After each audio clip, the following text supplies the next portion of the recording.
Hey guys, Craig here. Fergie Time. This is episode 7.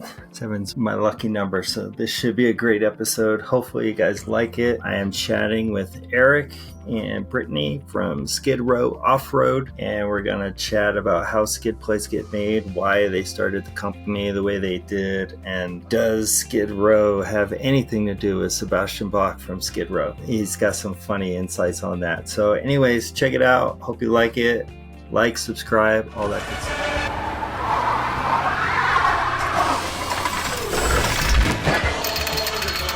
Hey guys, Craig here. Fergie Time. This is episode 7, and yeah, I'm excited about today. We have Eric and Britany from Skidrow Offroad, and I'm just excited to have you guys on out in Carlisle, Pennsylvania, right? That's right. Every time I tell someone about you guys, the first thing they ask is, Skidrow Offroad, are they Sebastian Bach fans or what? Like, how did you get the name? Where's the answer to that is no, not really. How did I get the name? I started making skid plates. It just seemed like a cool name for a company that was going to make skid plates. But since you've mentioned it, yes, we've been contacted by the band. They asked us to sponsor their tour bus or the backdrop for their concert. The backdrop for the concert venues was actually the cheaper alternative. At the time, doing the tour bus for them was going to cost us like 30 grand. And no, we ain't got that kind of money. Apparently Sebastian Bach is an auto enthusiast and was aware of us. Like what inspired you to focus on skid plates? Like was there an incident that started this, or what yeah, absolutely there was. When I first started wheeling in 1995, I went down a Jeep Jamboree, May of 95. It was the Main Mountain Jamboree. And I had a blast, absolute blast. You know, it was a 94 YJ, which I still have, but it was on, 215 radials. I mean, they didn't even have 30-inch tires, let alone,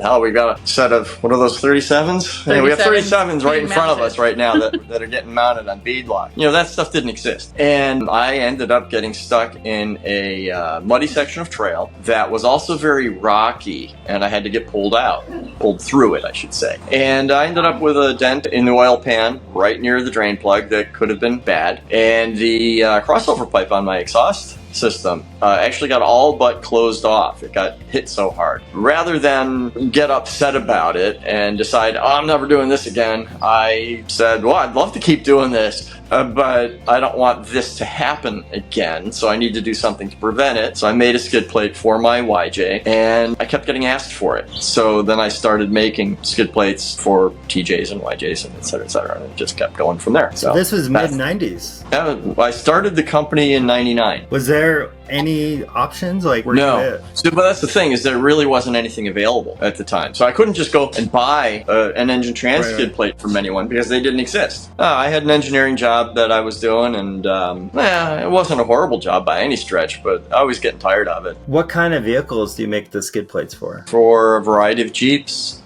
We have some Toyotas. And we're about to get started with Nissan Xteras and Frontiers again. We used to make them, dropped out of doing that simply because they weren't selling. Are there many wheelers and Xteras or Overlanders or whatever? Yeah, you'd be surprised. More than there. It seems like more than there were, and I think it's enough to get started doing it again. Recently acquired a few Xteras to work from. Manual transmission, automatic transmission, and I'm redesigning the parts, the skid plates, to make them easier to install, to make maintenance easier. So it's just a few different things I need to do, and then we'll have the whole line again. What's the most random request? Someone said, I need a skid plate for blah, blah, blah. Yeah, because we don't do custom products. I make them in batches. Actually, we have other local companies make them for us in batches. So I don't do one-offs. I don't know, maybe we were at one time asked for rocker panel guards for a Hummer, military-style Hummer. We've been asked for gas tank skid plate for an F350 or F450. So when you decide you're gonna make a new skid plate, what's the process? Like you said, you have a couple Xteras out there to play around with. Well, first thing you need to do is you need to acquire a vehicle. You either borrow it or you buy it, one way or another. you need to have access to a vehicle. Now, a lot of companies, and we have had access to CAD files to design from, but I still want to have a vehicle to actually do the physical test fit on. The CAD files, I find them a little difficult to use. Maybe it's just I'm not that good at 3D modeling. That's entirely possible.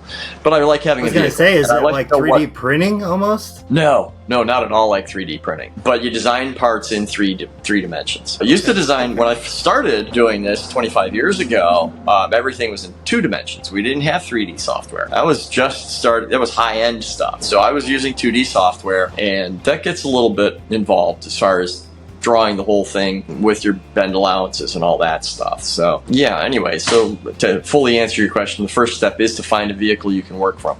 What the options are going to do to affect the fitment. So, like the Tacoma and Tundra have access cab, single cab, extended cab, 4-door. So like that becomes a thing when Tundra and Tacoma people just top of their head come, hey, I want a skid plate. I have a 4-door, does it matter? Versus... And sometimes the 4-door does matter. So on a Jeep Wrangler, the JK, hey, the gas tank is dramatically longer on a 4-door than it is on a 2-door. So you need 2 different products. Thankfully, from the front of the gas tank forward, so let's say from the transfer case forward, they're identical. But there's a difference between manual transmission and automatic transmission. On the automatic transmission models, you have to account for the transmission cooling lines. So you have to do some research and figure out what the different variations are so that when you create something, you've accommodated those different options, different variations in how the vehicles get built. Being a small business owner. Being able to go out wheeling and call it work. It really is fun. We've done that quite a few times where we've been like, it's snowing today. Let's go run the trail. There's a... Gotta test it. You gotta test them out, right? Yeah. Yeah, you gotta go out, wheeling and test things, and that's, we can call that work. How many employees do you have at Skidrow Offroad? It's just 3 of us. You've got 2 in the room. There's only 1 more you're missing. Me, him, and Pam is our other one, which if you ever go on our Instagram, you'll see Pam's antics of fitting herself into a skid plate, or we measure boxes by Pam height, but Pam's are usually the one if you call the shop or email, you'll get Pam. So what's like the wheeling scene like in Carlisle? Non-existent here. I was going to say, we have Roush Creek Off-Road, we have AOAA. And Famous Redding Outdoors. Yeah. So, but they're all over an hour from here? Oh, I don't know. Favorite trails? I mean, you helped build Roush. So. Yeah, way back when Roush started, I helped create some of the trails, like Yellow Jacket Ridge. That was one of the ones that comes to mind. We were going through the woods just figuring out where, what would be cool to drive over, and how can we get there? Ooh, there's a pile of rocks. Let's get there. Oh, we have to cut a tree. Oh, you're not allowed to cut trees. Oh, we're not allowed to cut trees. Okay. So if they were, I don't remember. I think there was a size limit to what we could remove. And, the things have changed a lot since then. Before there were off-road parks, we used to wheel a lot of the trails, or I shouldn't say trails, but a lot of the area that is now AOAA, but they weren't logging trails. They were from when the coal area was coal mine. The roads, etc., access trails, etc., that they used to do that coal mining, a lot of that was still there, and we were all over that. The things that we call obstacles now, that we call challenging now, would have been impossible. If you had 33-inch tires, you had the biggest tires out there. So how has Skidrow grown over the years? You started the business in 99, and Here we are 25 years later. It's not a whole lot bigger than it was. A lot more products, a lot more space to work in, a lot more toys to play with, but as far as employees go, it's been 2 to 5 people at various times. It's changed a little bit here and there. And we're at 3 right now. Become a huge company, and I don't know that I really want it to. Any milestones that you're just pretty proud about? We did that. I think the biggest one is just making it 25 years. Right. That's been a little bit of a surprise. If someone had asked me 20 years ago, I don't know that I would have thought we'd still be doing this. I see you got kind of a good sized garage there. What's that? You're only seeing a small portion of it. There's 2 lifts behind us. Those are the only 2 lifts though. But we have there's 6,000 square feet here. So there's 5 or 6 different projects going on all at once in here. Plus storage for all the finished goods and packaging area, office areas. So when you're out wheeling, have you ever went wheeling with somebody and they're wheeling, they have your skid plates, and they're going, and it saved the day. Or another flip side of that, they're wheeling, they hit something, they don't have a skid plate, and you're like, you should have came see me. I've experienced both. Similar but slightly different to your question. I've been contacted numerous times by people who should have had skid plates on their vehicle and either didn't know or, oh, I don't need them. So one fella that comes to mind was a farmer down in Texas driving his Toyota Tacoma. He was just going through his own field to check things out, and he hit his own irrigation pipe, and because it was hidden in the grass, and he tore the transfer case straight out of the vehicle. So shortly after that, paying to have all that fixed, he now has a full set of our skid plates under his Tacoma. Similarly, we actually ended up with but we acquired a new dealer. Because the owner had a brand new TJ. He put a 4-inch lift on it. And obviously he's got a lift and bigger tires. He doesn't need skid plates because his oil pan's nowhere near the rocks anymore, right? Wrong. Because as soon as you do all of that stuff, you try dumber and dumber obstacles. So he takes it out first time out with this new lift, and he tears open his oil pan. I was about to ask you what's the biggest misconception people have about skid plates, and I'd have to think that they don't need them. They're too high, they don't need them. That's it. Yeah, I've had people who weren't lifted all that much. If you just drive carefully, you don't need them. It's just not true. Especially out here, because our rocks are very, you grew up here, so you know our rocks are very loose. Everything's it moves very often. And they're sharp and pointy. Yeah, they're sharp and pointy. And, we have trees coming down. All of our trails are very tree lined or very wooded. So you've got things like trees down, rocks moved, people trying an obstacle and shifting rocks, and it's loose. So now when you hit it with a tire, it goes up. There's some areas that maybe aren't so bad, but as soon as you lift and throw bigger tires on it, you're going to try some stuff, because why wouldn't you? Of course. Skid plates are a necessity. Is there like a common question that you get asked all the time about skid plates? Oh yeah. People always want what I don't have. So what's next? What's next for Skidrow? What's next? There's the Sequoia that I'm working on. I haven't had a chance to do anything with it recently, but there is a prototype transfer case skid plate underneath this Sequoia. I have 2 little pieces, thankfully are mirror images of each other, so I only have to design it once.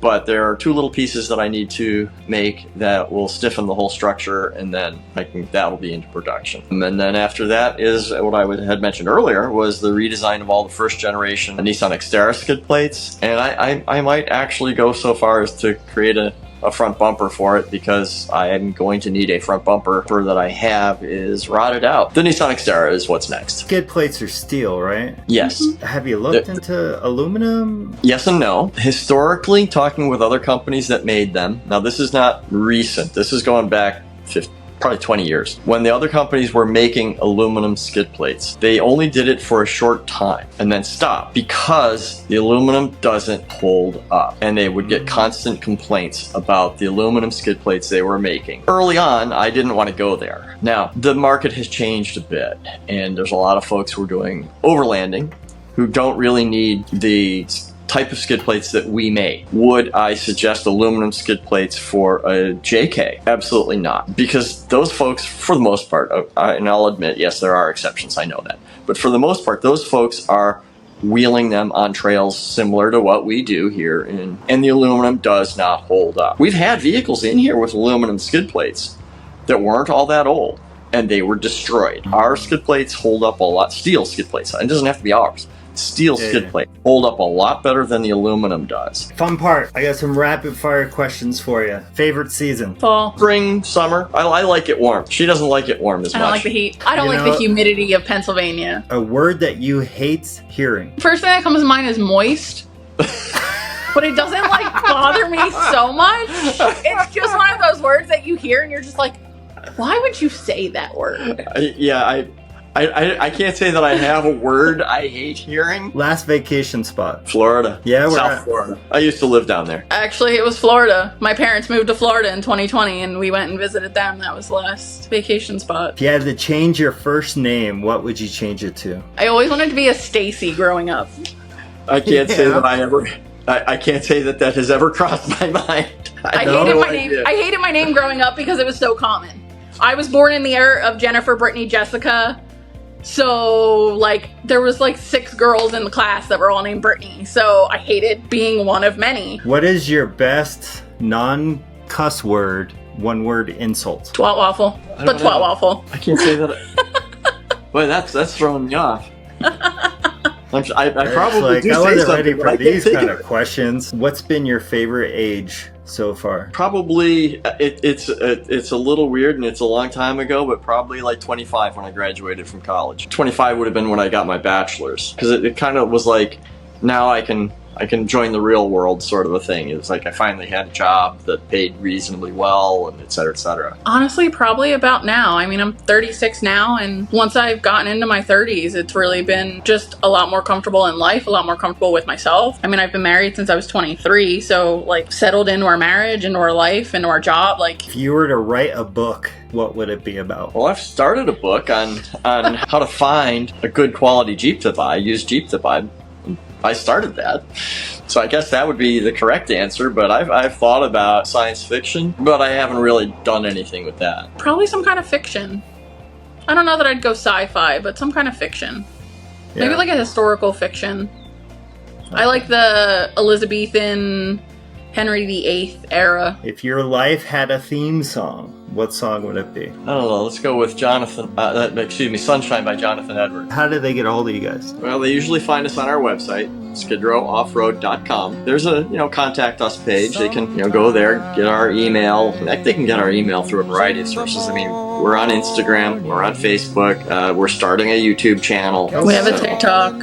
Yeah. But everything is Skidrow Offroad in some form of way. So, Yeah. like, Instagram is skid_row_offroad. Facebook, if you just look up Skidrow Offroad. TikTok is the same as Instagram. YouTube channel is just Skidrow Offroad. Yep. And if you contact us on Instagram, you typically get me. I'll be the one to answer you. I'll be the one to either direct you to Eric in some form of way, or I can answer some questions at least. If you call, you typically get a Pam. And We do have our Facebook group, Hit the Trails with SRO. That's something we haven't done a whole lot with, but it's available as a way to reach us also. Nice. Well, cool. Well, thanks, guys. Absolutely. All right, guys. Thanks for watching. Hope you guys got something out of that. I know I did. It's very interesting the way skid plates get made and all that. So thanks to Eric and Britany for hanging with me. And if there's anybody else that you want me to interview, talk to, get on my show, definitely reach out, let me know. You can get to it, FergieTheJKU.com, YouTube, Spotify, all that great stuff. So thanks, guys. Appreciate it.